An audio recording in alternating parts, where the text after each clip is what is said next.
Renungan Harian Katolik, Sabtu 31 Januari tahun 2026. Percaya dan berharap. Pada waktu itu Yesus sedang tidur di buritan di sebuah tilam. Maka murid-muridnya membangunkan dia dan berkata kepadanya, "Guru, Engkau tidak peduli kalau kita binasa." Markus bab 4 ayat ke-38. Saudara-saudara, ketika hendak bertolak ke seberang, Yesus dan para muridnya diguncangkan oleh amukan topan dan ombak. Besarnya guncangan membuat para murid panik dan takut. Namun, keberadaan Yesus yang penuh kuasa akhirnya meredakan angin ribut itu dan menenangkan keadaan laut, serta menenangkan batin para muridnya sehingga mereka pun terheran-heran. Yesus mempertanyakan iman para muridnya yang begitu takut akan situasi itu. Seringkali kita kehilangan kendali dalam kesulitan-kesulitan hidup yang dialami. Rasa takut dan panik kemudian membuat seluruh energi kita terkuras dan kita tampak tidak punya pegangan. Kita seringkali lupa bahwa Tuhan yang kita imani tidak akan pernah mau meninggalkan kita pada saat-saat sulit.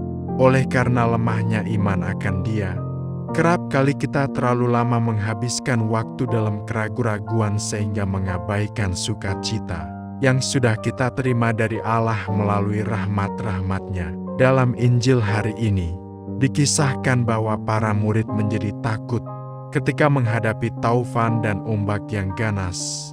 Para murid kemudian membangunkan Yesus. Mereka beranggapan bahwa Yesus tidak peduli pada apa yang sedang mereka alami. Apa yang dilakukan Yesus?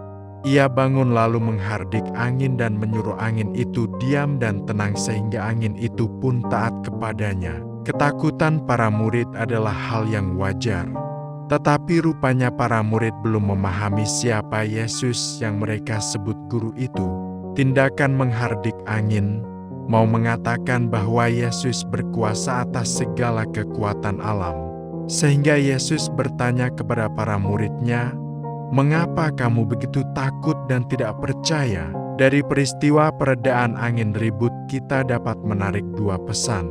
Pertama adalah identitas sebenarnya dari Yesus sebagai jawaban atas pertanyaan para murid yang takut dan takjub.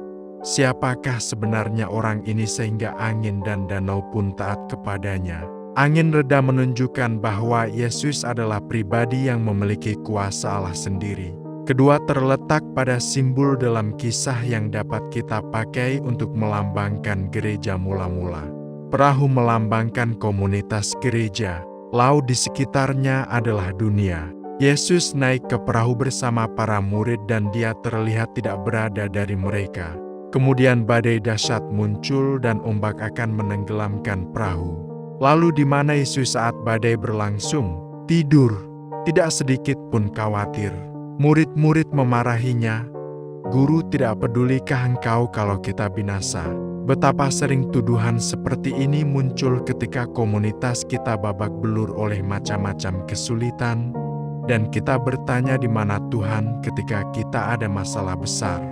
Tuhan yang kemudian bangun dan menenangkan angin akan balik memarahi, "Mengapa kamu ketakutan? Belumkah kamu percaya?" Pengalaman ketakutan dalam menghadapi suatu persoalan juga sering menghantui diri kita. Pada hari ini, Yesus mengajarkan bahwa kita tidak perlu takut karena Ia selalu membantu kita bila kita memohon kepadanya. Dan yang lebih penting lagi adalah iman kita kepadanya. Yesus adalah pemimpin ideal yang kita cari. Hanya pada Dialah kita percaya dan berharap. Percaya dan berharap kepada Yesus mengandaikan adanya relasi yang intim dengannya. Iman adalah relasi personal dengan Allah. Orang menjadi takut, gelisah, stres karena orang kurang percaya akan kuasa Tuhan yang mendampingi. Pertanyaan Tuhan Yesus kepada para murid yang khawatir, ketakutan karena ombak yang dahsyat, "Mengapa kamu ketakutan? Belumkah kamu percaya?"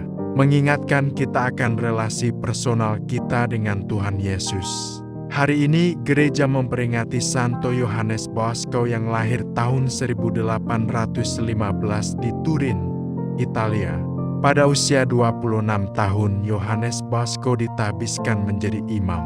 Yohanes Bosco segera menunjukkan minat dan perhatiannya untuk mendampingi orang-orang muda. Dalam waktu yang relatif singkat, terkumpul sekitar 150 anak muda yang didampingi untuk dapat mengarahkan hidupnya pada pilihan dan cara hidup yang bermakna. Santo Yohanes Bosco adalah rasul kaum muda.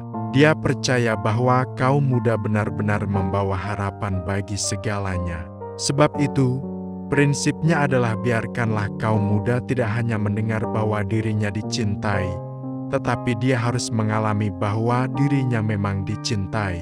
Anak-anak yatim dan putus sekolah sungguh-sungguh menjadi perhatiannya. Keyakinan utamanya, anak-anak muda perlu diperhatikan dan diarahkan pada kualitas hidup yang bermutu. Santo Yohanes Bosco memaknai pelayanannya sebagai imam yang kreatif dengan ungkapan khasnya. Layani Tuhan dengan penuh sukacita, ya Tuhan, dalam segala kesulitan yang kami hadapi.